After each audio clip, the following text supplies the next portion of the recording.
Hola, ¿qué tal? Excelente día a todas y a todos.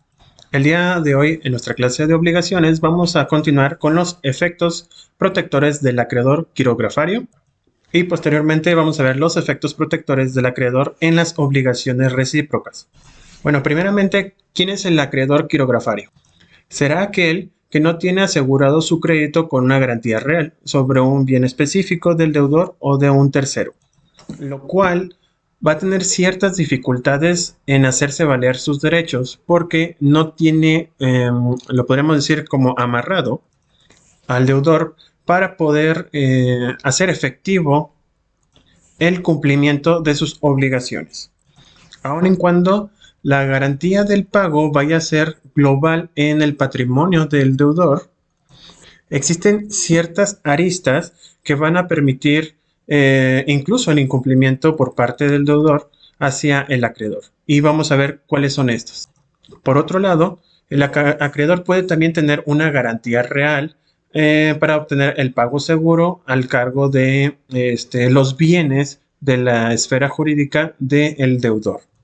Y aquí es donde nos tendríamos que apoyar muchísimo los abogados para el cumplimiento de obligaciones. El claro ejemplo es la garantía de una prenda o de una hipoteca. Al momento de tener este valor agregado, por decirlo así, a la deuda, lo que va a permitir es la tranquilidad del acreedor respecto a que en efecto se va a realizar el pago. ¿Qué es lo que pasa cuando se trata de una deuda que no tiene alguna garantía? Vamos a encontrarnos con más riesgos para el acreedor quirografario al momento de que queramos cobrarle al deudor, ya que éste se va a resistir al cumplimiento. Siempre cuando existe un beneficio, generalmente, bueno, no puedo generarlo, esta situación, pero sí muchas veces los deudores no quieren pagar. Llega un momento en donde saben que deben y sin embargo tratan de limitarse en cuanto a la obligación. Y es que muchas veces, eh, una vez que ya se cumplió o ya no tiene, por así decirlo, una deuda o alguna obligación real e inminente, y una vez cuando ya la solventó, aquella que posiblemente se tenía que cumplir a mediano o largo plazo, lo ven como algo superfluo. Y lo que les decía, si no existe algún elemento que lo pueda obligar a realizar el pago, simple y sencillamente no lo va a hacer. E incluso el deudor puede llevar a cabo ciertas medidas ilegítimas o ilícitas para rehuirse a las obligaciones que tiene. Generalmente conocemos dos en particular. Las primeras son realizar actos jurídicos reales de enajenación de bienes o de renuncia de derechos que tiendan a disminuir su patrimonio o sustituir cosas localizables y embargables por disminuirlas e incluso ocultarlas. Tal es el caso de la acción paulina o la acción pauliana. La otra es realizar ciertos actos jurídicos ficticios en concordancia con un tercero con el propósito de aparentar una insolvencia. Aquí se concede una acción que le llamaremos declarativa de simulación y también ahorita la vamos a ver. También cuando el deudor deja parecer sus derechos y adopta una actitud pasiva al abstenerse de reclamar las facultades que posee y que prescriben, se presenta lo que le conocemos como acción oblicua. Y por último, están ciertos casos cuando el acreedor tiene la facultad de conservar un bien del deudor para posibilitar su embargo, hacerle presión y obtener el pago de la deuda. Esto lo conocemos como el derecho de retención. Bueno, el primer caso de ellos es la acción pauliana. El deudor tiene el propósito de eludir, ya lo está premeditando para que no se cumplan las obligaciones que tenía con el acreedor. ¿Y qué es lo que va a hacer? Se va a poner en un estado de insolvencia o bien la va a aparentar sustituyendo bienes de fácil embargo, como los inmuebles, por otros que sean ocultables. Muchas veces, en lugar de hacer una garantía hipotecaria, lo que se pide muchas veces es algún bien inmueble. En este caso, lo que muchas veces ocurre es de que lo que va a realizar es la donación de algunos de sus bienes muebles hacia su esposa, por ejemplo, o hacia algún familiar de línea ascendente o descendente. Como hacen este tipo de acciones, lo que va a pasar, bueno, si en el caso de las mujeres o de los esposos, lo que va a pasar es, como son bienes separados, si se lo dona a su esposa, pues no se le puede reclamar de una deuda propia en este caso, del deudor o de la deudora. O viceversa, si se dona hacia los padres o hacia sus hijos, esta situación va a ser de que no se les cobre esa deuda y en todo caso va a quedar en estado de insolvencia. Les prometo que hay muchísimos casos de esta situación. Lo tratan de simular, ¿no? Y hay ocasiones en que lo hacen a la perfección o ya saben la forma de hacerlo que ya se les hace una costumbre. Luego entonces, ustedes como buenos abogados que van a ser, ustedes lo que van a poder implementar es la acción pauliana. Esta fue creada precisamente en Roma, por eso el nombre, por un pretor de nombre Paulus, contra los actos reales de enajenación, gravamen o renuncia de bienes, efectuados por el deudor con el propósito de eludir el pago de sus obligaciones. Si se fijan, desde aquella época, desde la época del Imperio Romano, existían estas situaciones. Esta era una acción restitutoria, o sigue siendo una acción restitutoria, porque lo que va a dejar ver hacia el juez es decirle, oye, resulta, juez, señor juez, esta situación de que esta persona es insolvente, él mismo la creó o la provocó para que no me para no pagarme la deuda que tengo o el que tiene esta persona conmigo. Vamos, está haciendo todo lo posible por no pagarme. Al final de cuentas, si hace la donación a su esposa o a sus familiares, ya sean ascendentes o descendentes, lo que va a ocurrir es de que técnicamente hablando o jurídicamente hablando, no le puedo quitarle esos bienes o no podría quitarle esos bienes. Una vez que se aplica esta acción pauliana, lo que va a pasar es de que va a restituir la situación que se encontraba el deudor para poder ser solvente y pagarle al acreedor. Sin embargo, para que esta acción pueda proceder, es necesario que se cumplan 3 requisitos si son actos gratuitos y 4 si es oneroso. Cuando se tratan de actos gratuitos, tiene que haber un acto realmente efectuado de enajenación, transmisión o gravamen de bienes o de renuncia de derechos o facultades de contenido económico. También el acto puede que conceda preferencias indebidas a un acreedor en perjuicio de otros. Esto quiere decir que los actos combatibles deben ser auténticos, que el deudor realmente los haya llevado a cabo. Porque puede pasar de que van al embargo y resulta ser de que cuando se hace el señalamiento de los bienes, estas personas dicen, no, es de mi esposa y no hay forma de comprobarlo. Si no se comprueba que que está ese contrato de donación, se entenderá por lógica de que esta persona lo hizo o lo está diciendo para justificarse su insolvencia. Y esto corresponde también a la segunda categoría, que dicho acto produzca la insolvencia del deudor o la acreciente. El desprendimiento real de sus bienes o derechos debe producir insolvencia. Y esta la podemos definir como la suma de los bienes y créditos del deudor estimados en un justo precio no iguala el importe de sus deudas y por lo tanto puede responder frente a sus obligaciones y cesen los pagos a los acreedores con quienes tiene deudas de carácter exigible. Esto quiere decir de que está produciendo estos actos precisamente para poder evitar que el acreedor pueda obtener su, que se cumplan las obligaciones pactadas en el contrato. Y por último, bueno, cuando se tratan de actos gratuitos, que el acto atacable sea posterior al crédito del acreedor demandante.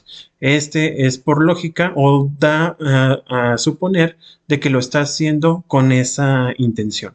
Supongamos que tiene un crédito hipotecario, bueno, en este caso unos, ¿qué serán? Unos 200,000 pesos, es todo su patrimonio, por decirlo de una manera, y casualmente, posterior a que obtuvo ese crédito, resulta de ser de que todos sus bienes, que también tenían la cantidad de 200,000 pesos o evaluados en 200,000 pesos, fueron donados, fueron vendidos y se hizo todo posterior al contrato para que se va a hacer la presunción de que lo está realizando precisamente para no pagarle al acreedor. Ahora bien, si el acto fue de carácter oneroso, se debe cumplir también con este requisito. En este caso, que exista la mala fe por parte del deudor y del tercero que contrató con él. Si existe mala fe por parte del deudor y del tercero involucrado, procederá, sin embargo, cuando no se dé esta conciencia o conocimiento del déficit del deudor que realiza el acto. La persona que obra de buena fe es protegida por el requisito en cuanto a la acción pauliana. Aquí, obviamente, si lo está haciendo con la intención, de evitar el pago, muchas veces lo que se hace es un pago de a un precio menor. Por ejemplo, si un auto costaba, no sé, supongamos 50,000 pesos, estas personas lo que estaban haciendo es de forma simulada, lo están haciendo en un pago de 25,000 pesos. Se fijan, es la mitad del costo real, para que después se devuelvan esos 25,000 pesos y ya no se le pague al deudor. Bueno, perdón, al acreedor. Ahora bien, cuando un bien que es objeto de una obligación en transmisión a una tercera persona por el deudor insolvente y esta a su vez es objeto de sucesivas transmisiones, debe de cumplirse con dos condiciones para que pueda surtir efectos esta acción. Es decir, si nosotros se lo vendimos a una persona para que esta a su vez se la vendiera a otra y esta a su vez a otra, todas incluso debe haber estos dos efectos: que la acción hubiera procedido contra el causante del subadquirimiento y los anteriores a él, y que el subadquiriente mismo que hubiera adquirido gratuitamente la cosa o hubiera sido cómplice del acto fraudulento. Es decir, de que todo vaya concatenado, mejor dicho, de todos los adquirientes. Si lo está haciendo precisamente, supongamos de que la esposa se lo vendió a su hermano y a su hermano se lo vendió a su papá y a su vez se lo vendió a un primo. Si se fijan, hay una línea con una posible estafa, por decirlo así, ya que son gente de confianza o que pudieran ser de confianza para el deudor. Pero también existe otra posibilidad, que cuando por el contrario el adquiriente de mala fe transmitió la cosa de forma onerosa a una tercera de buena fe, que es inmune a la acción pauliana, deberá indemnizar los daños y perjuicios al acreedor burlado. En este caso, si no se concreta de que todo fue una simulación y que al final sí se entregó a una persona de buena fe, la persona de buena fe se va a quedar con el objeto. Pero a diferencia, y si se comprobara de que fue una acción, digo, que lo hizo de mala fe por parte del deudor, lo que va a hacer el deudor es incluso pagar daños y perjuicios. Anteriormente, en los códigos mexicanos de 1870 y el 84, perdón, la acción privaba de los efectos del auto fraudulento y provocaban el regreso al patrimonio del deudor de los bienes sustraídos, favoreciendo a todos los acreedores de ya que se trataba de una acción anulatoria cuando existía un vicio o revocatoria si estaba exento de efectos de su celebración. En este caso, lo que pasaba era de que a la persona de buena fe se le quitaba el objeto y se le entregaba de nueva cuenta al deudor para que éste a su vez hiciera lo debido y se le entregara la deuda, lo deudado hacia el acreedor. ¿Qué es lo que pasaba? Pues prácticamente se quedaba, pues no digo literal, pero sí chiflando en la loma al tercero de buena fe. ¿Por qué? Porque todo el procedimiento estuvo viciado desde un principio. Es como si nunca hubiera pasado. ¿Y esto qué provocaba? Que si por alguna razón entregó a esa persona de buena fe algún dinero, ese dinero, pues muchas veces ya no lo recuperaba. También lo cierto es que la acción pauliana que constituye el Código Civil actualmente no invalida totalmente el acto combatido, ni lo priva de efectos, ni reintegra al patrimonio del deudor el bien que hubiera sido transmitido. Ya no es como antes, en 1870. Es decir, el acto atacado con la acción pauliana triunfante seguirá generando sus efectos para todo el mundo, salvo para el acreedor que demandó la invalidez y continúa produciendo sus plenas consecuencias jurídicas como acto válido con relación a todos los demás. Para el caso de quiebra o concurso, sí se beneficiaran a todos los acreedores, mas no por derogación del principio expuesto en el punto anterior, o sea, el pauliano, sino por el hecho de ser el síndico el representante colectivo. Acuérdense que siempre en obligaciones existe una prelación a deudores o en este caso acreedores respecto al pago. Acuérdense, primero es familia o materia familiar y posteriormente implica a sus trabajadores. También contamos con la acción declaratoria de simulación. Esta se da cuando, en lugar de celebrar un acto real, el deudor aparenta efectuar ciertos actos jurídicos que disminuyen su activo patrimonial o aumentan su pasivo a fin de dar una imagen de insolvencia que le permite reunir el cumplimiento de sus obligaciones. Se entiende que hay simulación cuando se declara una cosa distinta de lo que se quiere, en forma consciente y con el acuerdo de las personas a quien está dirigida su declaración. En toda simulación hay dos acuerdos. El primero, que es secreto, confidencial y verdadero, que puede ser verbal, pero ordinariamente se formaliza en un escrito privado. Tiene por objeto concertarse para fingir un acto posterior y declarar que éste no tiene existencia real alguna o tiene diversa naturaleza de la aparente, por lo que no habrá de producir los efectos jurídicos correspondientes y será destruido a petición de cualquiera de las partes, el cual se conoce como contradocumento o contraescritura. El segundo es el acto público y aparente que ha sido simulado y no contiene realidad alguna. Después de todo lo que les leí, el claro ejemplo, bueno, lo digo como claro, pero si no han visto esa novela, pues creo que no le vamos a entender, ¿verdad? ¿Alguien vio Betty la Fea? Bueno, en esa novela hacen una simulación, hacen que crean una empresa para poder hacer como que le debe e incluso hacen como una simulación de embargo para que los demás deudores, o mejor dicho, los demás acreedores a esa empresa, la que era Ecomoda, y la otra empresa era Terramoda.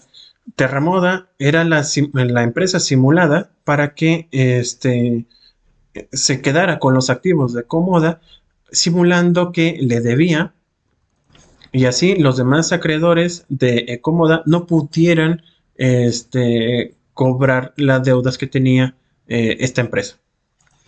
Bueno, de los actos ficticios no todos serán ilícitos, sino únicamente los contrarios a las normas de orden público, a las buenas costumbres o que vulneren derechos de terceros, como lo que estoy dando como ejemplo.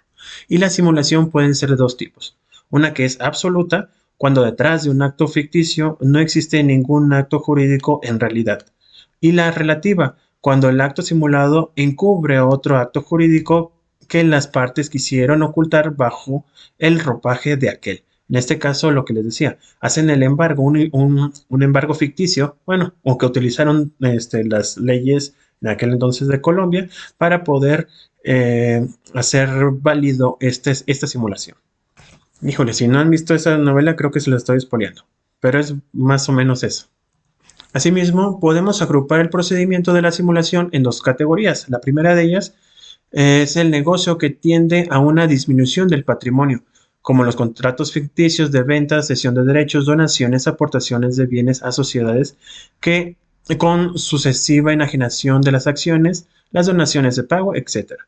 Y existirán otras que son de negocios que implican un aumento del pasivo a través de reconocimiento de deuda, ya notariales, ya aceptación o suscripción de títulos de crédito antedatados o ejecutivos, como son las letras de cambio y pagarés, la constitución de gravámenes pro deuda inexistente, lo que les, por ejemplo, de Terramoda, entre los cuales el más común es el embargo del mismo deudor que gestiona sobre sus bienes a través de un tercero cómplice figurado como un supuesto acreedor. Terramoda. En todo caso, el acto jurídico simulado no produce efecto jurídico alguno, ya que es inexistente. Nunca se dio, vamos. Como fue simulado, es lo mismo que pasaba en los códigos de los años del siglo XIX. No producían efectos, eran nulos por sí mismos. Y la sentencia jurídica que declara la simulación privará totalmente del efecto al acto ficticio y podrá objetivamente, de nuevo, en el patrimonio del deudor enajenante los bienes que aparentemente habían salido del mismo. También, en cambio, si la cosa o derecho ha pasado a título oneroso a un tercero de buena fe, no habrá lugar a la restitución, lo mismo que pasa en la acción pauliana. Y también las partes que han intervenido en el acto simulado tienen interés jurídico para intentar la acción y hacer prevalecer los términos de la contraescritura. Pero además de ellas, cualquier tercero al que se perjudique la simulación o el Ministerio Público cuando está agraviada, por ejemplo, la hacienda pública,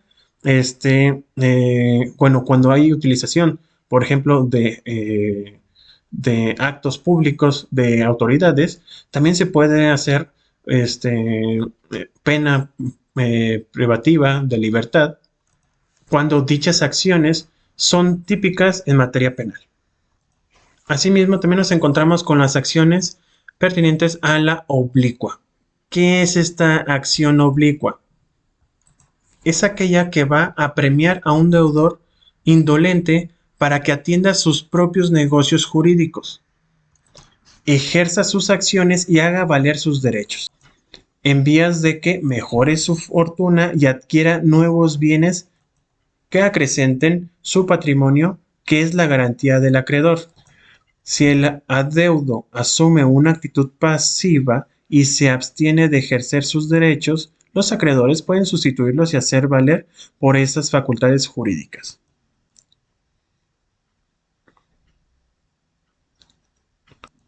En este caso le vamos a llamar obligación oblicua porque por oposición a la acción directa, que es el acreedor que tiene contra el deudor, es decir, alcanza al deudor de su deudor.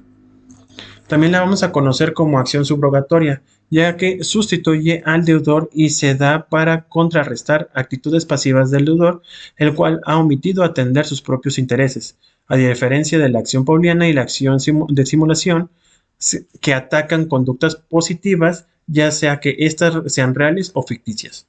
Y que es todo lo que les acabo de decir. Muchas veces los deudores, a su vez, son acreedores de otras personas. Supongamos que tuvieran un pagaré, están tres sujetos, A, B y C. El A, el B le debe al A, pero el C le debe al B. El B tiene un pagaré, supongamos de 200,000 pesos, que son los mismos que le debe al sujeto A.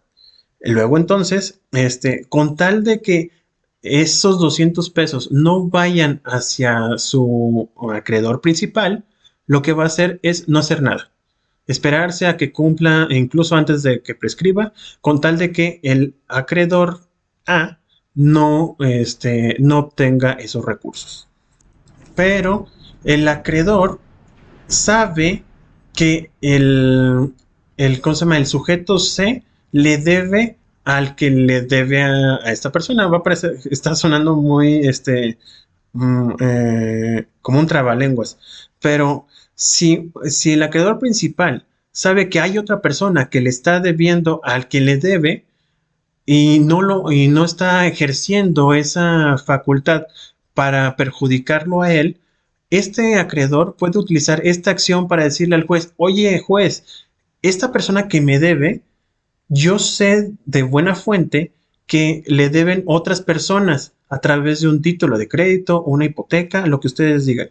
Entonces le pide esta persona, el acreedor, le dice al juez, oye juez, yo sé que estas personas le deben a mi deudor, por favor, oblígalos. Y esta persona y mi deudor no quiere ejercer ninguna acción.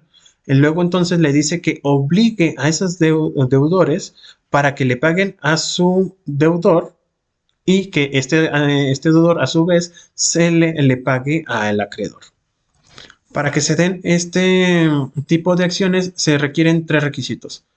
Una naturaleza auténtica del documento comprobatorio del crédito, como lo son los convenios judiciales, el primer testimonio de una escritura pública, cualquier documento privado reconocido por el autor, etc. Que el deudor, al omitir, que haya una omisión, mejor dicho, de ejercitar sus acciones, es decir, que mediante su inactividad esté dejando perecer sus derechos y que mantenga esa actitud pasiva pese a ser reconvenido o ejercitarlos, perjudicando a sus acreedores. Y que los derechos descuidados por el deudor no sean personalísimos, como lo es el derecho a percibir alimentos, derechos reales de uso y de habitación, etc. Si cumple con estos requisitos, el juez va a ordenarle a los deudores del deudor, repito que suena muy extraño esto, pero va a obligarlos a que paguen. También para ejercitar esta acción, el acreedor está condicionado a que el titular del derecho que se va a demandar se resista a intentarlo él mismo. El acreedor debe requerirlo a actuar en tal sentido, intimidándolo a que proceda a incoar su acción. Si dejare de hacerlo en un plazo no mencionado por la ley o está establecido, el acreedor podrá sustituirlo y ejercitar el derecho o facultad omitidos. En este caso, el demandado podrá oponer las mismas excepciones que haría valer ante su propio acreedor, el cual se le da un derecho de preferencia para ser pagado.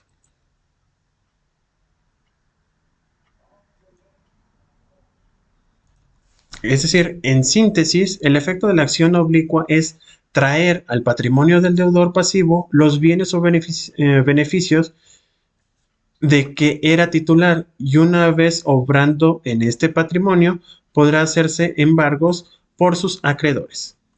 Y la utilidad de esta acción se da cuando el acreedor posee un título ejecutivo y le conviene más ejercitarlo una acción ejecutiva directa contra su deudor y embargarle el crédito en manos del deudor o de su deudor, que indica iniciar una acción oblicua, porque el crédito a reclamar por conducto de la acción subrogatoria es de dinero y esta resulta absolutamente inútil.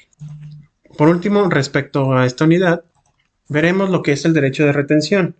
Este consiste en la facultad que tiene de resistirse a devolver una cosa propiedad de su deudor mientras éste no le pague lo que le debe con relación a esa misma cosa el acreedor. Este derecho tiene doble ventaja. Por una parte, ejerce presión sobre el deudor, quien estará privado de la cosa retenida y de los bienes o provechos que le puede proporcionar ésta mientras no pague la deuda. Y la posesión de ella da al acreedor una mayor seguridad a facilitarle su embargo y remate para obtener el pago del crédito. En nuestro Código Civil no encontramos preceptos que regulen un sistema de derecho de retención, sino solo en los contratos de aplicación particular, como en la compraventa, la permuta, el arrendamiento, el depósito, contrato de mandato, contrato de obras a precio alzado, contrato de transporte, hospedaje, etc. Muchas veces en todos estos contratos siempre van a tener una garantía de prenda, Bueno, se puede agregar una garantía de prenda, el cual la posesión la va a tener el acreedor. Mientras no pague la obligación principal el deudor, este lo puede retener en tanto tiempo sea necesario. O bien, después de un rato, si así está señalado el contrato, se puede rematar para cubrir los gastos e incluso la suerte principal del deudor. Ahora vamos a ver lo que es la unidad 19, que corresponde a los efectos protectores del acreedor en las obligaciones recíprocas. Para empezar, esta unidad hay que ver primero lo que es la teoría de los riesgos. ¿Qué es esto? Primero debemos de entender qué es riesgo.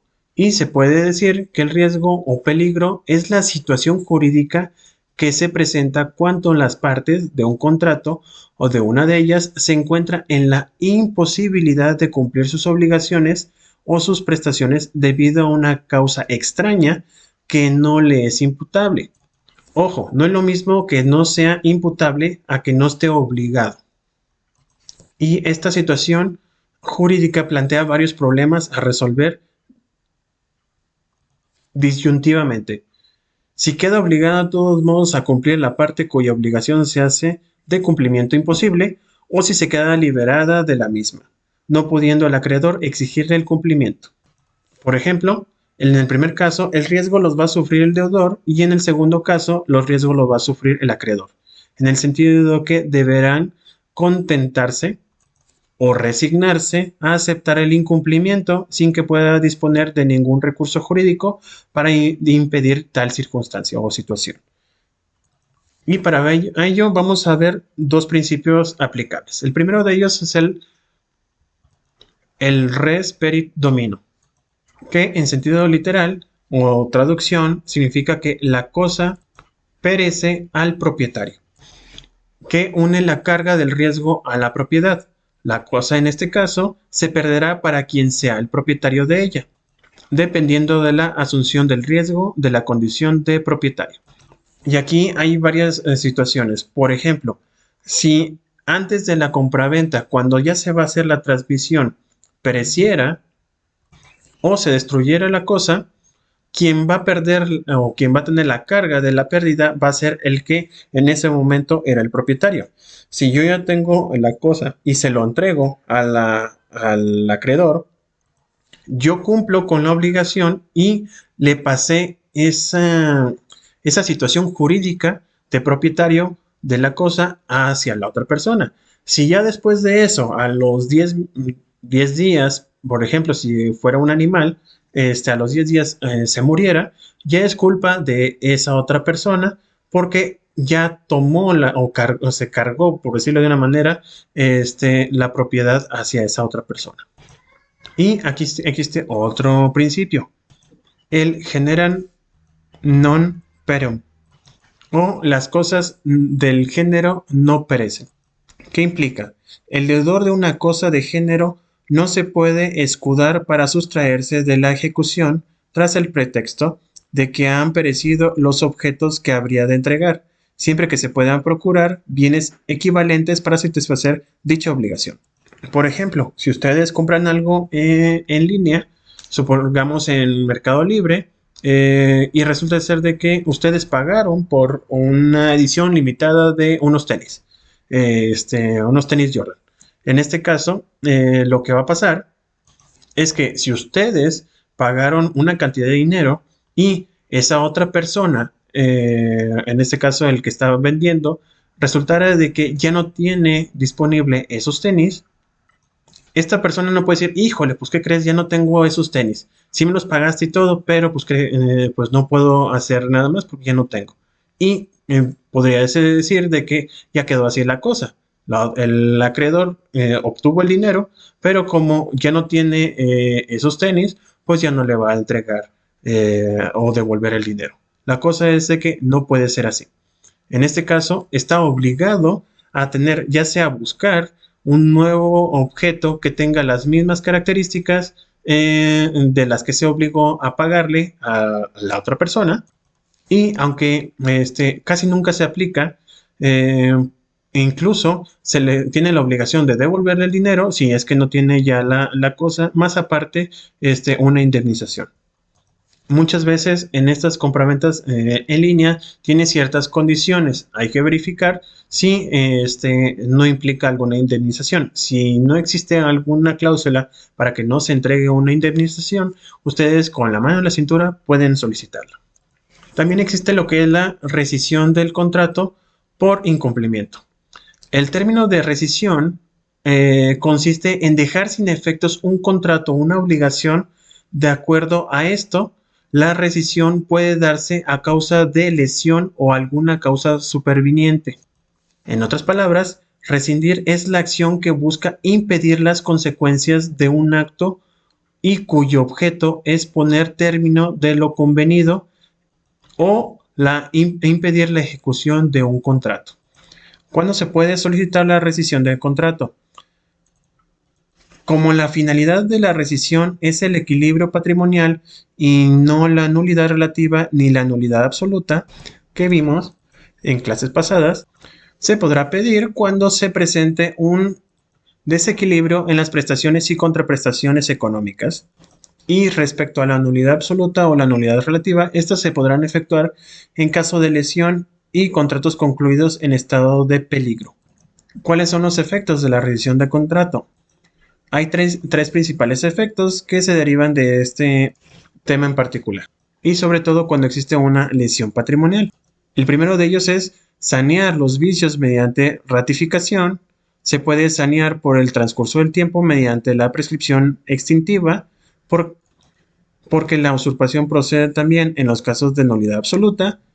Y por último, puede pedirse que se deje sin efectos el contrato.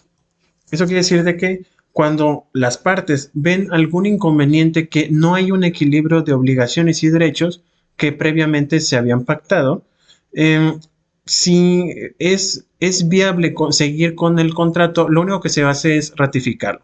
En lugar de que sean, por ejemplo, si uno dice que eran 300 pesos, pero realmente son 350 pesos, una de las partes puede decir, va, esos 50 pesos extra bien vale la pena pagarlos por el contrato. También se puede sanear con el transcurso del tiempo. Eso quiere decir, por ejemplo, cuando hay una compraventa, se puede decir, si una compraventa de una casa, los vicios ocultos, después de 5 años, ya no son exigibles. Y la otra, cuando una de las partes, de manera de mala fe o con dolo o de forma de lesión, realiza estos actos en el contrato, la otra parte, también con la mano en la cintura, puede pedir dejar sin efectos el contrato. Por último, vamos a ver dos elementos de la excepción del contrato no cumplido o contrato no cumplido adecuadamente. No es lo mismo. Son muchos los casos en los que el deudor de una obligación recíproca se encuentran con que el acreedor no ha cumplido con su parte de la prestación o lo ha hecho de forma defectuosa, pudiendo recurrir en estos casos a un remedio defensivo creado por la doctrina jurisprudencial, en este caso de los colegiados de circuito o la Suprema Corte, y se han materializado en las excepciones de contratos no cumplidos o cuando estos contratos no se cumplieron adecuadamente y que supone una negativa provisional al pago que se suspende o paraliza la ejecución de la prestación a su cargo mientras la otra parte no cumpla con exactitud. Por ejemplo, podemos comprar un determinado artículo y encargamos también su instalación. Si entendemos que el contrato no se ha cumplido en forma adecuada, podríamos rehusarnos al pago del precio y, una vez planteada por la otra parte demandada la reclamación, oponernos o invocándolo. Si hacemos el mutatis mutandi, podemos decir que mariachi pagado, mariachi mal pagado, o mal cantado, mejor dicho. Hay ocasiones en donde incluso hay una fecha de pago y la entrega de la cosa, y en algunas ocasiones esa cosa nunca fue entregada, así que no se realiza el pago o se retiene el pago hasta en tanto no se haya cumplido con las obligaciones del acreedor. Y a manera de resumen, esta de excepción de contrato no cumplido va a surgir cuando el acreedor exige el cumplimiento sin haber cumplido ni ofrecido cumplir su prestación. En este caso, el deudor puede, mediante esta excepción, oponerse y rechazar la acción de cumplimiento siempre que trate del incumplimiento de una obligación básica de los contratantes, por lo que queda vetada frente a las obligaciones adicionales o accesorias. En cuanto a los efectos de la excepción, enerva la reclamación hasta en tanto no se realiza la prestación de la contraparte, es decir, su aplicación provoca una mera suspensión provisional del cumplimiento de la obligación, que así lo establecen, o entre otras. También pasa, por ejemplo, cuando alguien presta un servicio. Pues muchas veces piden el pago primero y después realizan la prestación. También puede pasar que haya un contrato, se haya realizado el contrato, pero no se cumplió adecuadamente. Y es aquella que tiene lugar cuando el demandante solo ha cumplido su prestación parcialmente o de manera defectuosa. Lo mismo en prestación de servicios, pudiendo el demandado rehusar el cumplimiento de su contraprestación hasta que sean rectificados los defectos o cumplidas las obligaciones íntegramente. Esto pasa muchas veces en Profeco. Algunos prestadores de servicio no lo hacen de manera eficiente o no cumplen con sus obligaciones a cabalidad. Aquí lo que se tiene que estimar es que el contrato no se haya cumplido adecuadamente en cantidad, calidad, manera o tiempo, así como que el defecto de la prestación realizada por el actor sea de cierta importancia en relación con la finalidad perseguida por las partes. Alguna solución equiparada el cumplimiento defectuoso a aquel que justifica el ejercicio de la acción resolutoria. Bueno, hasta aquí el día de hoy. Muchísimas gracias por su atención.